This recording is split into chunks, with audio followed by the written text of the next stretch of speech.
Pineapple తింటుంటే అది మిమ్మల్ని తింటుందంటే నమ్ముతారా? ఈ వీడియో చివరి వరకు చూడండి. మొదటి కొన్ని ముక్కలు తినగానే తీయగా ఫ్రెష్గా అనిపిస్తుంది. నోటిలో కొంచెం జలదరింపు, కానీ ఎలాంటి ప్రమాదం అనిపించదు. ఒక పైనాపిల్ అయిపోయేసరికి ఆ జలదరింపు మంటగా మారుతుంది, నాలుక మండుతుంది. పైనాపిల్లోని ఎంజైమ్స్ మీ నోటి ఉపరితలాన్ని కరిగించడం మొదలుపెడతాయి.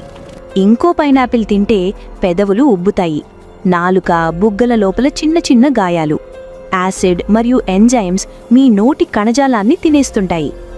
4 పైనాపిల్స్ తర్వాత మీ నోరు మొత్తం పుండులా మారిపోతుంది. ప్రతి ముక్క మంటగా అనిపిస్తుంది. గొంతు వరకు మంట చేరి మింగడం కూడా కష్టమవుతుంది.